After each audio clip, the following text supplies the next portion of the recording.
Je m'appelle Cédric Richard, je suis professeur des universités à l'Université Côte d'Azur et j'appartiens au laboratoire Lagrange de l'Observatoire de la Côte d'Azur.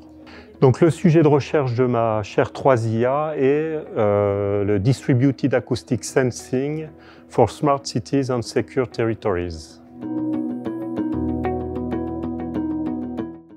En fait, ça consiste à utiliser une technologie existante qui sont les Distributed Acoustic Sensing, qui vise en fait à utiliser les fibres optiques qui sont omniprésentes des télécoms à des fins d'écoute, c'est-à-dire qu'on les transforme en des capteurs acoustiques, et tout l'intérêt de cette technique-là, c'est de pouvoir écouter sur toute la longueur d'une fibre optique qui peut faire plusieurs dizaines jusqu'à une centaine de kilomètres avec une résolution de l'ordre de 1 mètre.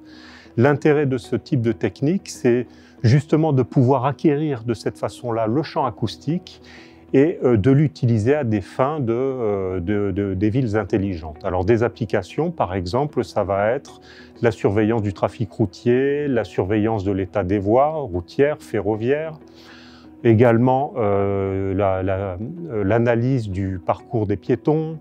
On peut également, dans le cadre de fibres optiques qui sont immergées, écouter les bateaux par exemple. Donc c'est tout un ensemble d'informations en quantité très importante qu'il y a à analyser afin de créer de nouveaux services. Et pour cela, il faut des outils de traitement de l'information qui soient efficaces, et c'est pour ça que l'on travaille à partir de méthodes de machine learning.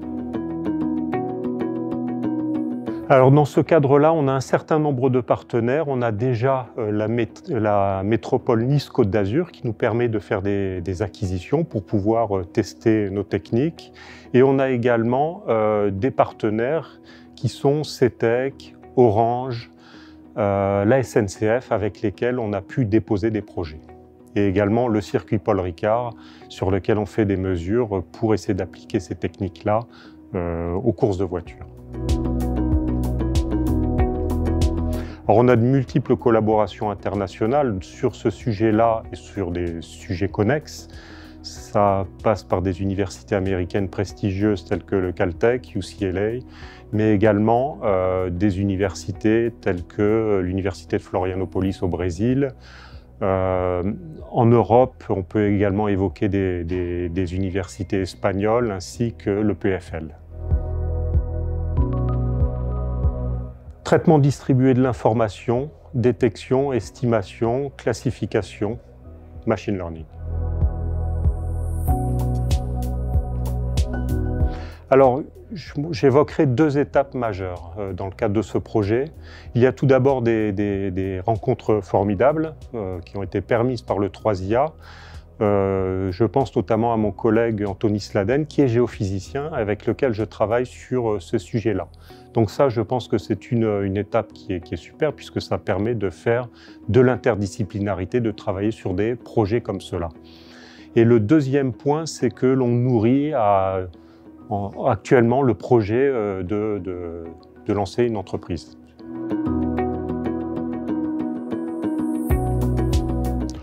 Alors, on peut remercier tout d'abord tous les partenaires de l'équipe qui travaillent, donc Anthony, Martine, André Ferrari, mais également les industriels qui ont manifesté leur intérêt pour ce travail, et également la métropole Nice-Côte d'Azur, sans oublier évidemment le 3IA.